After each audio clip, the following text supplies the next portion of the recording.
Meus irmãos, para a nossa edificação pela pregação da palavra, vamos abrir nossas Bíblias na carta de Paulo a Tito e vamos dar sequência na nossa série de exposições neste livro.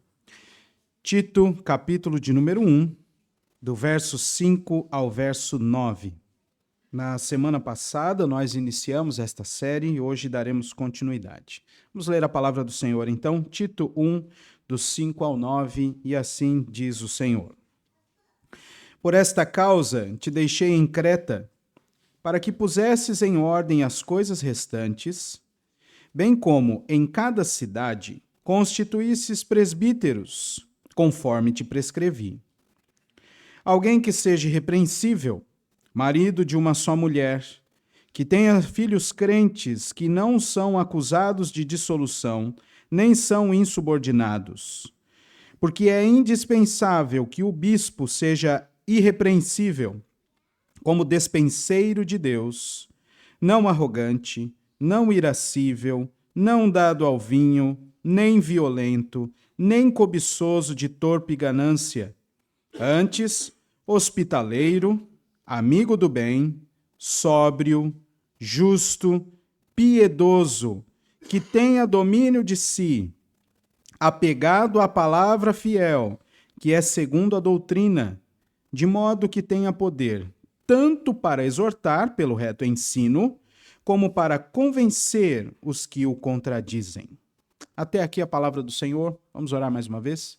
Ó Deus eterno, nós estamos diante da tua palavra e o teu Santo Espírito habita o coração do teu povo. Dá-nos, ó Deus, então, um entendimento correto desta mensagem que o Senhor quer transmitir a nós, pelo poder que há na tua palavra e no teu Santo Espírito. Que estejamos prontos para ouvir o Senhor falar. Tem misericórdia de mim também, Senhor, para que eu diga aquilo que o Senhor tem para esta igreja nesta manhã. Ajuda-nos, ó Deus, a conhecê-lo mais e melhor, para que assim te sirvamos de maneira agradável. Ajuda-nos neste momento de ouvir a pregação da palavra, Senhor. Nós precisamos. Em nome de Jesus, amém. Como é bom ser servido por pessoas que entendem do assunto. É muito bom. Você até quer comprar 2 daquela coisa, né? Você quer comer de novo, se for o que está sendo apresentado. Melhor ainda é quando o servidor ama o que faz. Aí ele te faz sentir-se em casa ou se sentir em casa. É uma maravilha. Ao mesmo tempo, você também já deve ter sentido o desprezo e a indiferença daquelas pessoas que veem a sua ocupação como um peso ou meramente um meio de autossustento. Infelizmente, essas duas realidades podem ser percebidas na igreja. Pessoas que amam o Senhor e o servem de todo o coração, e também pessoas que amam a si mesmas e querem ser servidos pelo Senhor. Como solucionar isso? A partir de uma submissão ao ensino bíblico somente, e uma diligência na vida prática, para que nós tenhamos um viver irrepreensível diante de Deus e dos homens. E é exatamente isso que esse texto nos apresenta nesta manhã. Paulo, como você acabou de ler, apresenta as razões para ter deixado Tito em Creta, com o fim de concluir a organização das igrejas daquela ilha, demonstrando que a prioridade seria a constituição de presbíteros que fossem íntegros em sua família, em seu proceder e em seu compromisso com a palavra. Esta integridade, portanto, precisa ser familiar. Esta integridade precisa ser vivencial. Esta integridade precisa ser doutrinária. Por que este texto fala tanto ao nosso coração nos tempos em que vivemos? Se olharmos para a igreja como um todo, a resposta está lá. Se olharmos para a nossa igreja, a resposta também tem que estar aqui. Porque se nós acharmos que os presbíteros que vocês têm, eu presbítero docente, e os outros 3 presbíteros regentes, então os irmãos têm 4 presbíteros aqui, e um ou outro presbítero em disponibilidade que também se chegue até nós. Se os irmãos acharem que está tudo bem, nós vamos ter problemas. O crivo pelo qual nós devemos avaliar a conduta e a prática dos nossos oficiais é a palavra e não o nosso bem-estar. Então, este texto fala-nos ao coração desta forma. Não para que os irmãos saiam daqui com uma prancheta na mão, com uma lista de itens para serem vistos, mas para que os irmãos se submetam à palavra e notem aquilo que precisa ser melhorado. E também notem as coisas que precisam ser honradas naqueles servidores que são irrepreensíveis diante do Senhor. É claro, o texto não terá aplicação apenas para presbítero, porque como nós lemos na liturgia, principalmente no texto de Pedro, são questões que são requeridas de todo cristão. É uma identidade cristã aqui. No entanto, há uma requisição mais elevada àqueles que se tornam modelo para o rebanho do Senhor. O problema, meus irmãos, é que o individualismo presente no coração caído de muitas pessoas leva-os a uma vida autocentrada e insensível em relação às outras pessoas. É possível ver essa realidade por toda parte, em todo o tempo.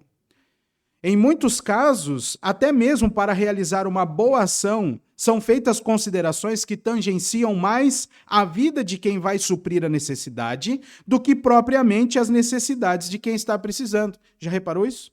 Quando você vai fazer alguma doação, às vezes acontece assim. Você está pensando mais em você. Não, acho que eu vou agradar o Senhor se eu fizer isso. Acho que... como eu estou me sentindo bem depois de ter feito isso. De tão autocentrados que nós somos, insensíveis, às vezes até para ajudar alguém, nós estamos no centro da questão. Nem sempre, meus irmãos, nós somos íntegros em nosso proceder. Quando esta realidade adentra a igreja, então, tem-se como resultado uma vida de aparências, demonstrada com práticas que não são a realidade da rotina diária.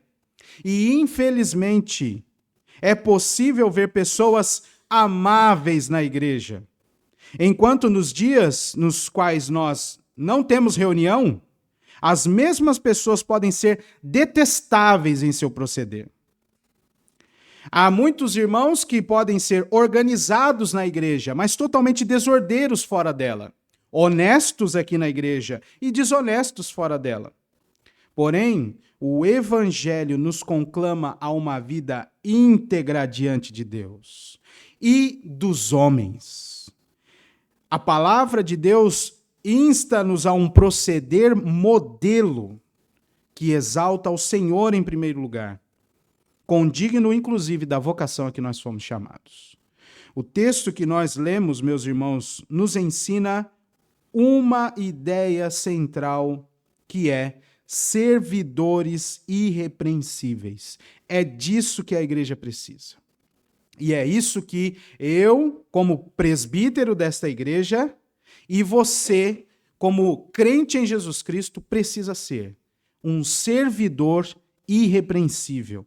E em 3 lições para nós, do verso 5 ao verso 6, você vê que esta vida de irrepreensiva ou de irrepreensibilidade, não queria usar isso, mas vamos lá. Servidores irrepreensíveis, primeiro, na família, do verso 5 ao verso 6. Irrepreensíveis no procedimento, verso 7 e verso 8. E irrepreensíveis no compromisso com a palavra, verso 9. Servidores irrepreensíveis na família, no procedimento e no compromisso com a palavra. Mantenha sua Bíblia aberta para ver se de fato as coisas são assim.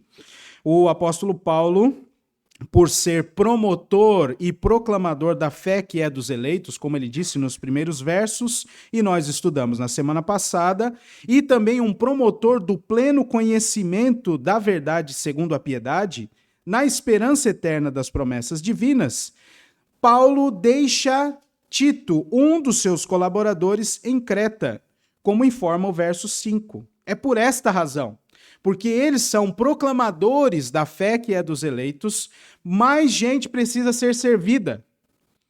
Você notou na semana passada que esta equipe está de um lado para o outro, em franco movimento.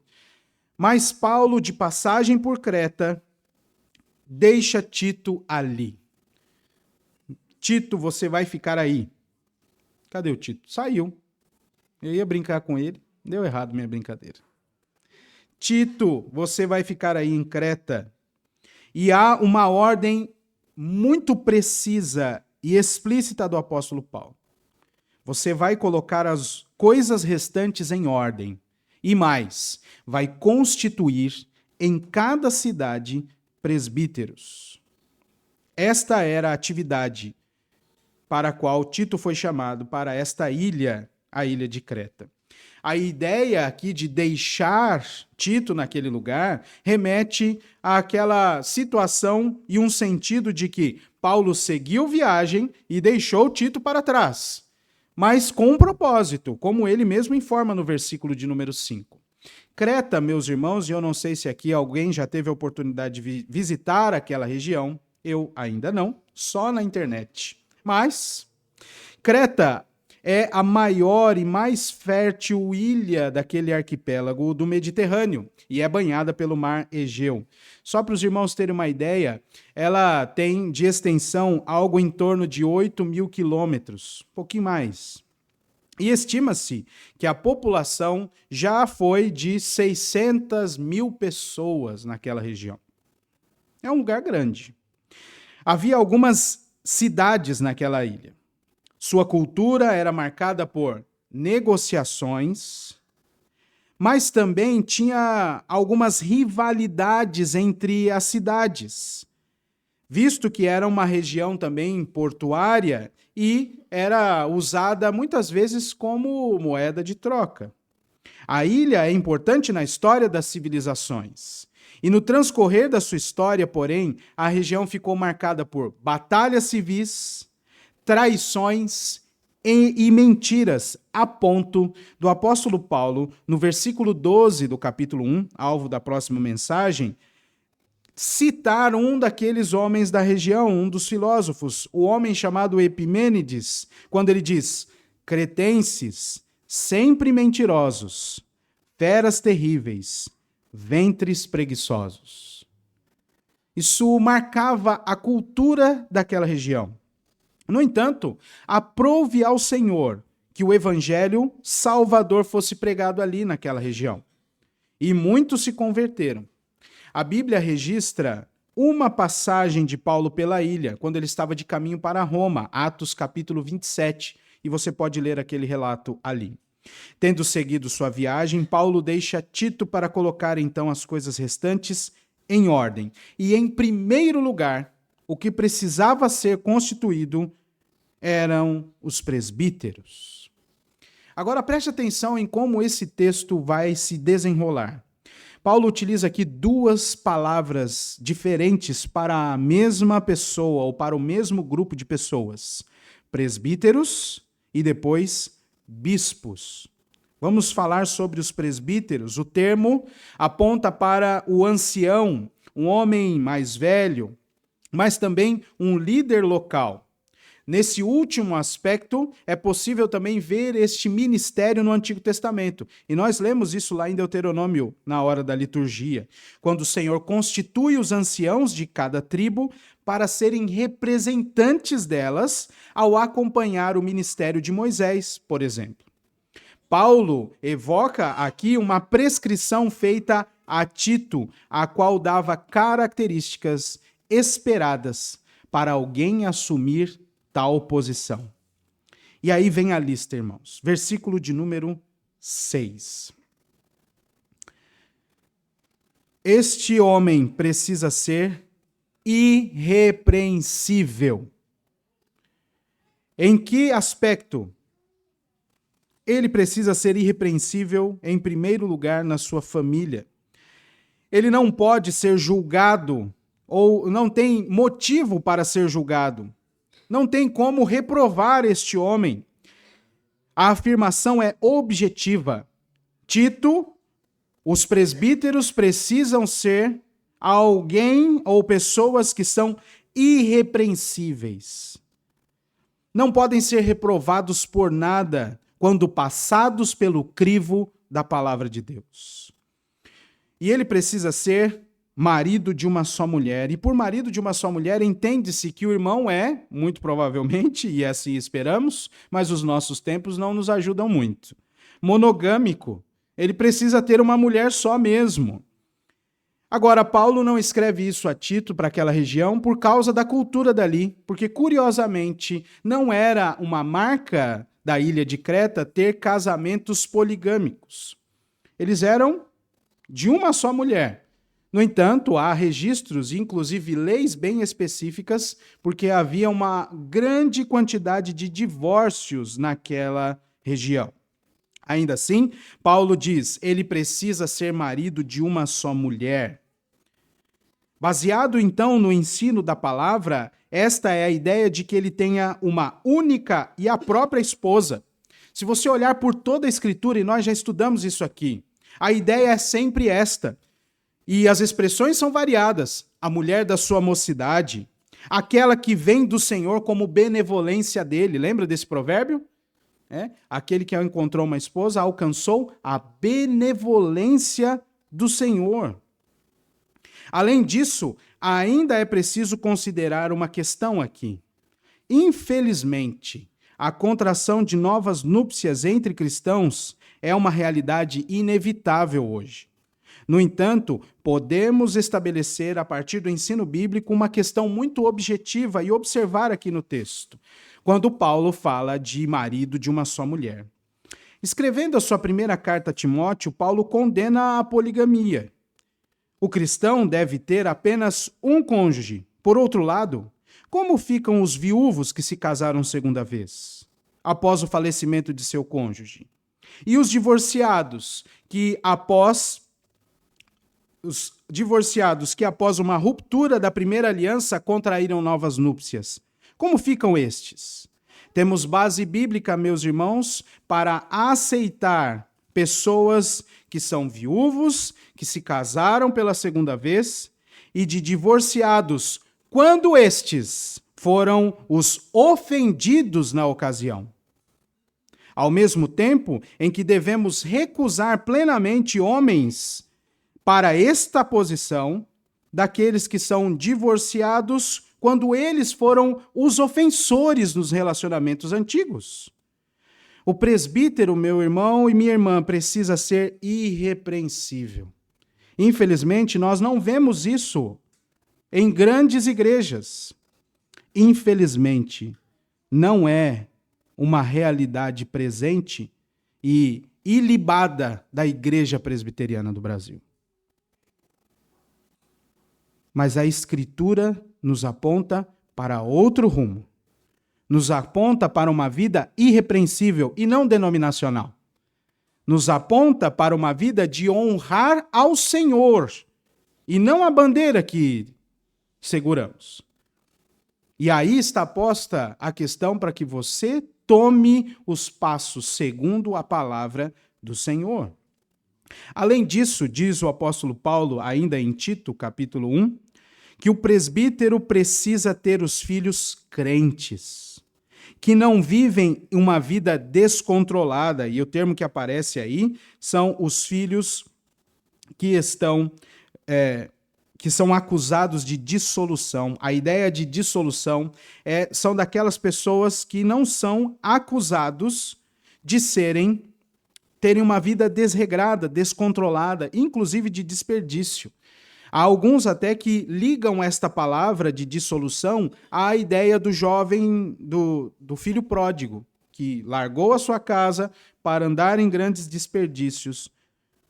Veja que a família deste homem precisa ser irrepreensível. Agora, tem mais coisa. Este presbítero precisa ter os filhos crentes, e não há como afirmar que ama o Senhor sem praticar a fé. Não há como dizer que ama o Senhor, mas não deseja estar em comunhão com o Senhor e o corpo de Cristo. Esses filhos também não podem ser insubmissos. A palavra aqui é insubordinado. Indica que o filho não é desobediente, não é teimoso e que, pelo contrário, é um sujeito de autocontrole e que está sujeito à condução dos pais. Toda semana, vocês como crentes, em busca desta vida de ser irrepreensível, e os oficiais da igreja têm esses tipos de lutas. É um padrão estabelecido. E nós não podemos baixar os braços, dizendo que nunca será alcançado. Nós precisamos ir ao encontro daquilo, com diligência cada vez maior, como alguém que faz exercícios, que consegue até um ponto, mas sabe o seu limite, mas que durante o treinamento vai ampliando a sua força, a sua habilidade, seja lá o que for. Nós não podemos olhar para esta imagem colocada aqui na palavra de Deus e simplesmente parar de trabalhar, achando que nós não vamos para lugar nenhum, porque é muito alto o que está sendo pedido. Meus irmãos, os pais têm muitas dificuldades com os filhos. Uma pequena pirraça já teria tirado esse irmão aqui da lista. Uma pequena pirraça, se jogou no chão lá no mercado. Já não dá, porque o filho é desobediente. E é isso mesmo que o texto está falando.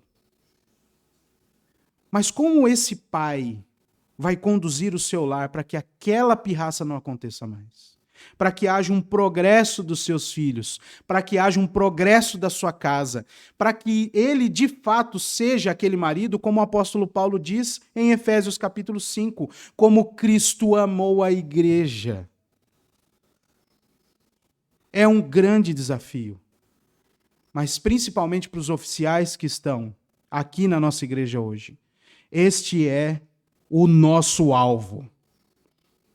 Nada menos do que isso é esperado. Nada. Nem que arranque pedaço de nós. E não sou eu quem estou pedindo, é a palavra de Deus que nos ordena.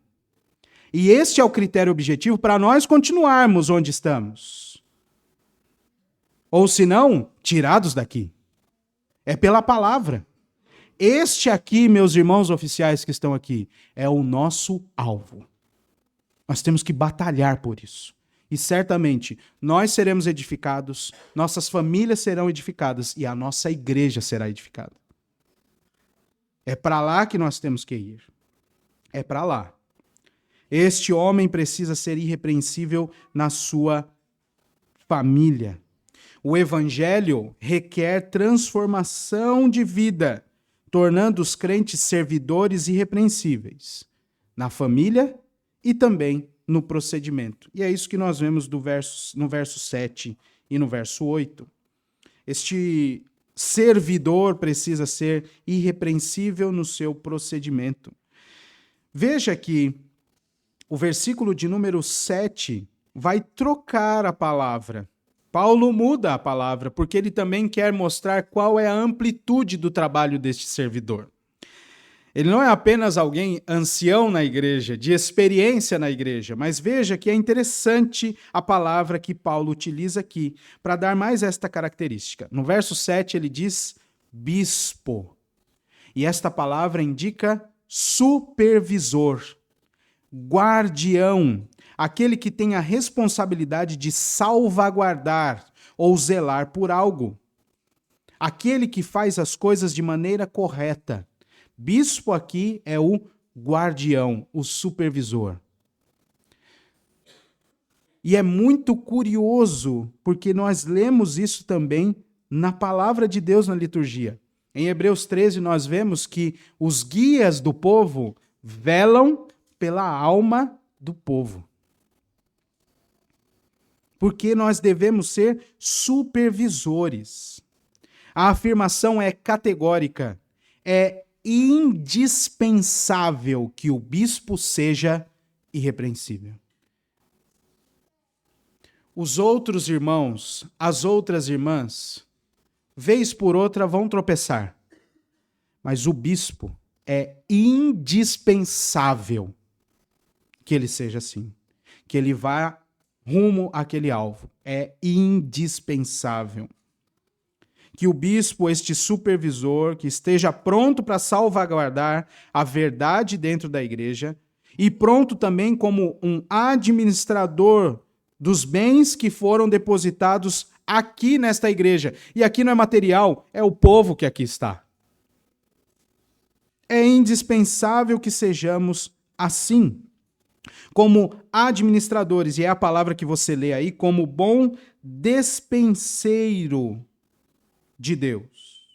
Versículo de número 7. E aqui eu me lembro de uma história que eu já contei, eu vou contar de novo aqui. Uma vez eu precisei ir a uma farmácia, cheguei com uma receita e o atendente olhou a receita e falou assim, isso aqui está errado. Aí como era um ambiente público, eu falei assim, ele está se achando. Porque eu vim do médico, entendeu? E ele bateu e falou assim, está errado. Irmãos, ele não descansou enquanto ele não achou a resposta. E não é aquela coisa de afronta que ele queria me... Não. E aí eu vou contar o fim da história. Ele achou a bendita receita completa. Era um cartão desse tamanho que eles recebem, né, na farmácia. Ó, esse aqui, ó, vamos fazer o cálculo juntos aqui, ó. Tantos, não sei o que, miligrama para cá, não sei o que, ml para cá, peso e tal. Ó, foi receitado para você, é para sua filha? Eu falei, é para minha filha. Foi receitado uma superdose, ela vai ficar intoxicada. Aí eu, rapaz, muito obrigado.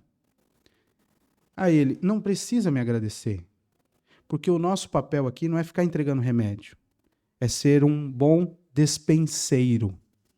Ele usou esse termo.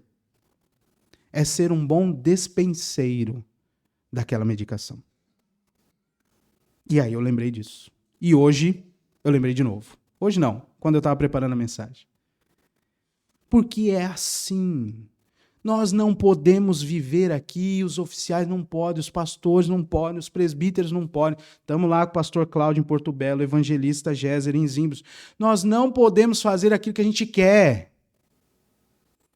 Não é bagunça na igreja, porque a igreja é de Deus, o povo é de Deus, e nós fomos chamados por Deus para ser administradores, despenseiros daquilo que pertence ao Senhor.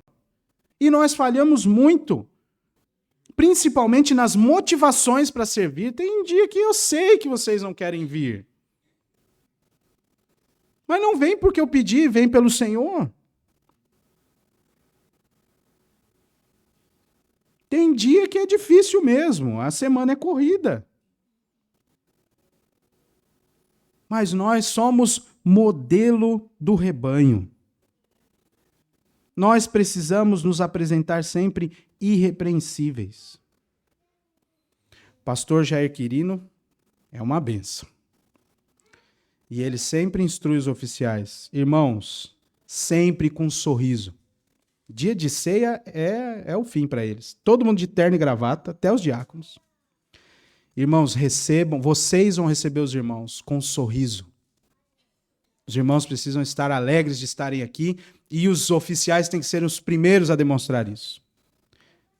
E sabe que o velhinho está certo.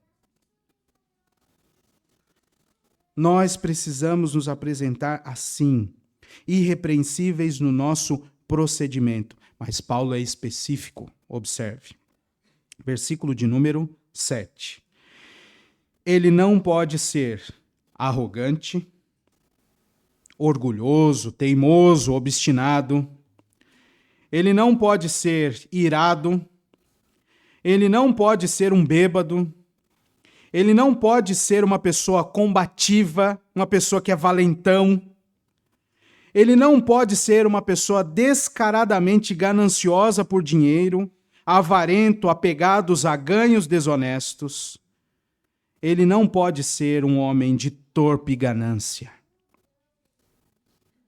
E aqui vai uma nota.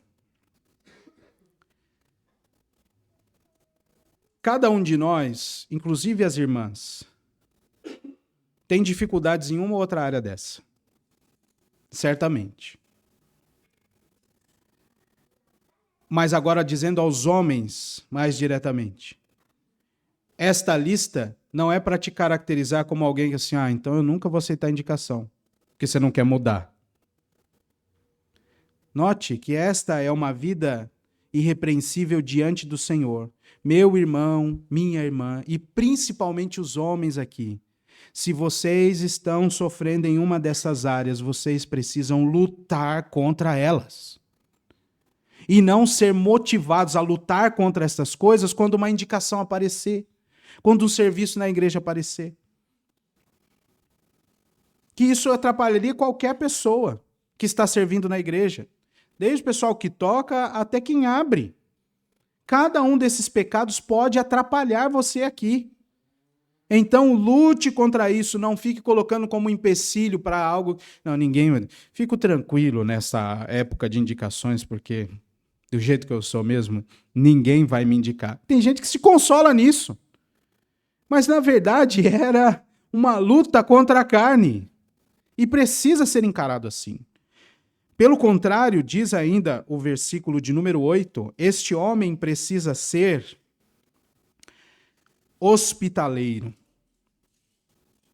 Ele precisa ser amigo do bem. Precisa ser um homem sóbrio, porque ele não é bêbado. Precisa ser alguém justo, mas baseado também na própria palavra de Deus. E precisa ser alguém que se domina. E quando nós estamos conduzindo a igreja e na companhia de outras pessoas, este aqui é o pior tropeço que nós temos, se dominar. Porque são muitas formas de pensar. Mas quando nós estamos na comunidade, nós precisamos lutar contra isso. Mas lembre-se que o domínio próprio é um dos itens do fruto do Espírito. Então, eu volto lá para o início da mensagem. Se você não está bem com Deus, você vai tropeçar em todas as outras coisas. Se você não está bem com Deus, você não vai ser um bom filho do Senhor. Se você não está bem com Deus, você não vai ser um bom despenseiro de Deus nos lugares onde Ele te colocou, como filho, como marido, como pai, como oficial, como pessoal da secretaria, dessa e daquela outra secretaria. Nós precisamos estar bem com o Senhor. Fomos chamados, meus irmãos, para esta vida irrepreensível no procedimento. Se alguém não consegue se dominar, praticando o fruto do Espírito, como servirá de exemplo àqueles que precisam ser guiados à prática da fé cristã? O que vai acontecer como resultado é que eu, baseado em minhas convicções, vou começar a conduzir os outros na fé, mas do jeito que eu acho que deve ser. E aí, a doutrina vai sendo desmerecida, a prática cristã vai sendo enfraquecida e a igreja vai morrendo. É inevitável. Esta conta, esta equação tem este resultado: a morte de uma igreja. Nós precisamos ser irrepreensíveis. O Senhor Jesus é o supremo pastor, pois ele demonstrou em seu ministério terreno que não foi altivo, não era dado ao vinho, não caiu em tentação quando Satanás lhe propôs alguns termos no deserto. E também, quando foi ultrajado, ele não revidou. Ele é o supremo bispo e pastor das nossas almas, pois todos os que o Pai lhe deu foram recebidos por ele, e nenhum se perdeu. Cristo, meus irmãos, nos ensina e conclama nesta manhã a ter um proceder irrepreensível, ao mesmo tempo em que nos habilita para isso, pois enviou sobre o povo dele o Espírito Santo. Nós precisamos ter esta vida de servidores irrepreensíveis, na família, no procedimento E por último, verso 9, no compromisso com a palavra. O presbítero precisa ser apegado à palavra fiel. E isso significa, meus irmãos, que ele deve ter um apego forte. Ele precisa ser devotado. Alguém que mais do que recitar textos bíblicos e a sua doutrina, pode demonstrar na sua vida que tem sido ensinado a mudar de vida pela palavra. E quando nós encontramos pessoas assim, isso é uma bênção. É uma bênção. Ontem nós estávamos no sínodo, aí 2 pastores conversando, e um contando a época que ele era policial. E o outro contando a época que ele era descrente. E aí eu tô quietinho fazendo a ata, né? Fazendo a ata, quietinho ali. E tô achando que a conversa vai nessa. Daqui a pouco, o que não era crente começou a falar assim, olha, o negócio foi sério quando eu não era crente. Então, ó, passei por isso. Aí o outro que era policial já bateu o olho e falou assim, você teve problema com essa área aqui? Aí, sim. Aí o que já foi policial falou assim, não, na minha época... Esses aí eu comecei a rir alto, porque eu achei muito engraçado. Eu não imaginava que aquela história ia acabar naquele jeito. O cara confessando que teve problema naquela área e o outro confessando que deitaria a borracha dele. Foi muito engraçado. Aí eu acho que como eu ri alto, eles perceberam que eu estava inevitavelmente prestando atenção na conversa deles. A gente estava na mesma mesa. E aí os dois olharam para mim e falaram assim, nós vivemos tudo isso mesmo, mas o Senhor nos transformou. Não é para ser assim. O Senhor nos transformou. Aí o que falou que tinha problema naquela área falou assim, eu estou livre disso. E hoje eu tenho condições e segurança para ensinar os meus irmãos. E o outro falou assim, eu tenho tranquilidade, eu não saio deitando a borracha em ninguém na igreja. Estou tranquilo. E é isso que nós precisamos buscar, meus irmãos, identificar os problemas da nossa alma e lutar contra eles. Para fazer lista de uma coisa que você precisa fazer e não fazer, tá cheio. Para deixar como pendência, tá cheio. Quem fica mais perto de mim sabe que às vezes eu ando com uns papeizinhos dentro da... É tudo coisa que precisa. É pendência. Às vezes é uma anotação que eu não quero perder ali. Mas a gente fazer lista todo mundo faz. Mas nós precisamos identificar as nossas necessidades espirituais e lutar contra elas, porque nós somos chamados para ser servidores irrepreensíveis. Este presbítero precisa ser apegado à palavra fiel, segundo a doutrina, de modo que ele tenha tanto poder, diz o verso 9, para exortar pelo ensino saudável, pelo reto ensino, como para convencer.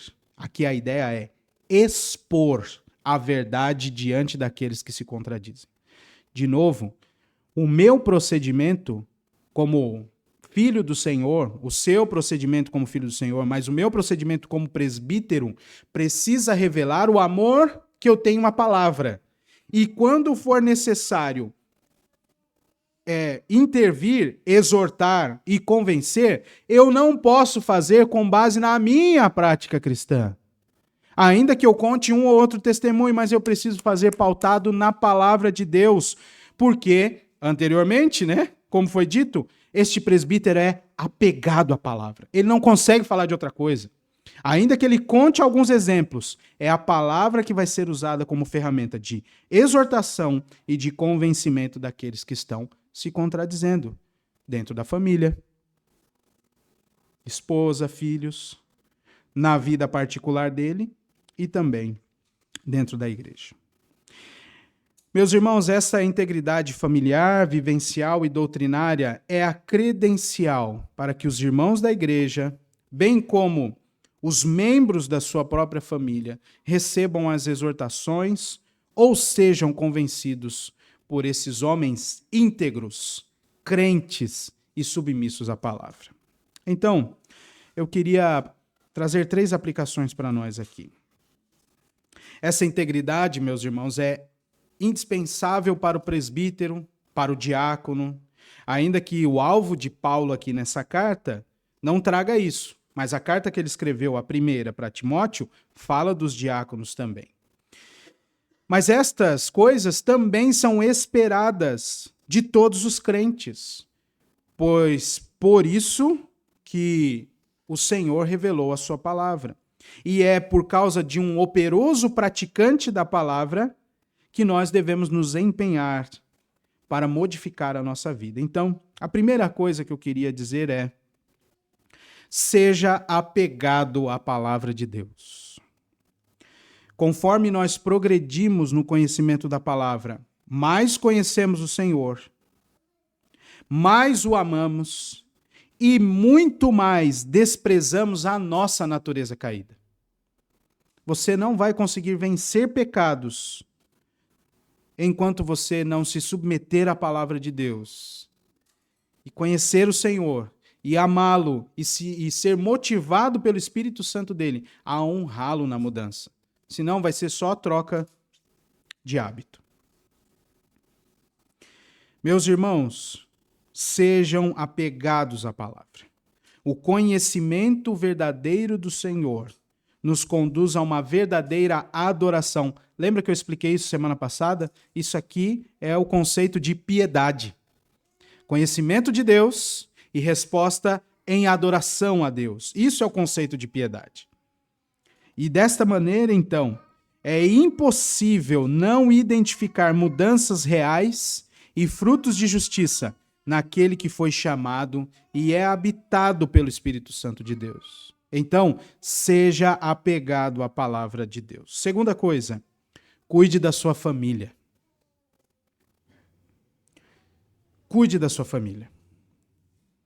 Leve a sério o culto doméstico.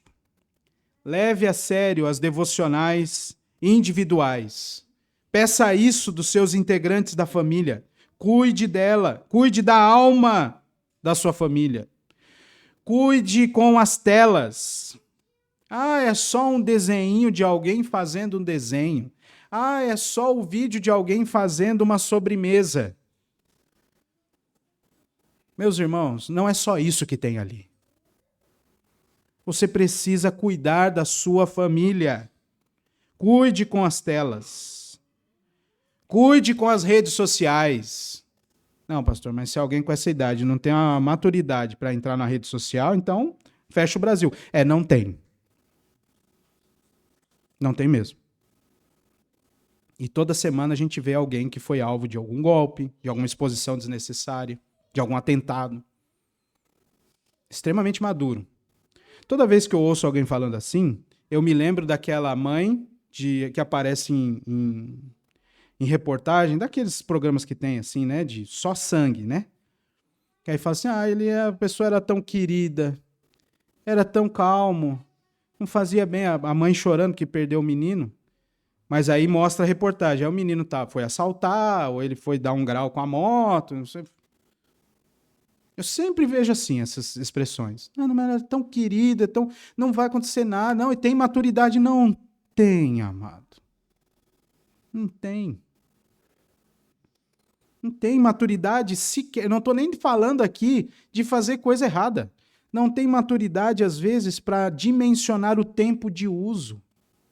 Isso aqui é para criança, adolescente e adulto. Nossa, eu já passei tanto tempo aqui fazendo nada, desejando coisas que eu não posso ter, cuidando da vida dos outros, achando engraçado coisas que eu não poderia mostrar na igreja. 35 minutos, 40 minutos. Cuide da sua família. Cuidado com as telas, cuidado com as redes sociais, cuidado com os canais de vídeo que você assiste.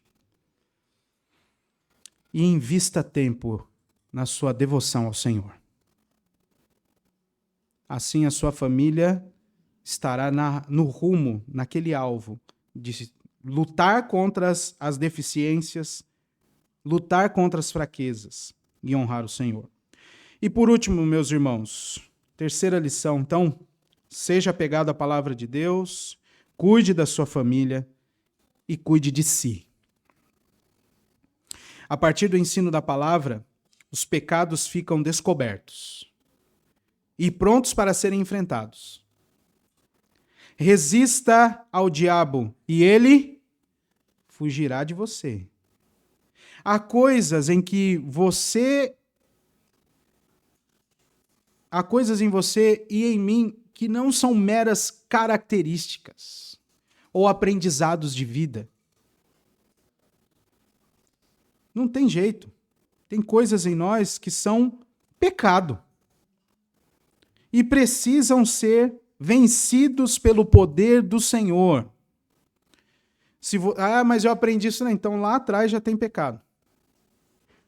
Se você está distante deste modelo bíblico de integridade aqui, e hoje sentiu-se quebrantado, graças ao Senhor por isso. Clame a Ele por perdão e socorro. Arrependa-se e empenhe-se para ter uma vida irrepreensível diante do Senhor. Nós não estamos sós nesta batalha. Conosco está o Espírito Santo de Deus. Mas nós estamos nessa batalha. Você precisa lutar. Seja apegado à palavra de Deus. Cuide da sua família e cuide de si. Eu concluo utilizando as palavras do pastor Ermstein, quando ele diz que a eleição é feita pela igreja, deve ser vista como um reconhecimento público de que os referidos oficiais foram escolhidos por Deus. A eleição nos fala do processo, não da fonte da autoridade dos eleitos. Desta forma, a autoridade deles é derivada de Deus, não do povo que os elegeu. Por outro lado, eles precisam ter em mente que prestarão contas dos seus atos ao Senhor. Em adição a isso, eu afirmo que ser chamado para o oficialato, meus irmãos, é algo excelente. Uma grande bênção dada por Deus de poder exercer os dons recebidos dele a serviço do reino. É uma tarefa espiritual que não pode ser negligenciada. Deus quer que o exercício do ministério seja feito com esmero e diligência e amor, sem constrangimento e de boa vontade. Ele mesmo nos chama, capacita e confirma por meio da igreja. Além disso, estas características precisam ser evidenciadas na vida de todo cristão, mesmo daqueles homens que não se veem chamados ao oficialato, e também de todas as irmãs que creem verdadeiramente na palavra de Deus e desejam honrar o Salvador de suas almas. Então, meus irmãos, que Deus nos aperfeiçoe em tudo, para que sejamos encontrados diante dele irrepreensíveis no nosso serviço ao reino de Deus. Vamos orar? Pai bendito, nós te louvamos porque o Senhor é bondoso e longânimo. Quantas vezes, ó Deus, nós já passamos por este texto? Quantas vezes nós já lemos, nós já estudamos? Quantas palestras nós já ouvimos? Quantas preparações para eleger pessoas nós já recebemos? Mas como nós ainda somos negligentes, ó Pai. E o Senhor, mais uma vez, pela tua longanimidade e misericórdia, nos ensina outra vez. Ó Deus, tem misericórdia de nós e nos abençoe, para que desta feita nós, de fato, sejamos motivados a lutar contra as nossas próprias vontades, contra os nossos pecados, e que assim tenhamos uma vida irrepreensível diante de Ti, e sejamos servidores do Senhor irrepreensíveis na família, no procedimento e no compromisso com a palavra. Tem misericórdia desta igreja, Senhor, porque ela pertence a Ti. Em nome de Jesus. Amém.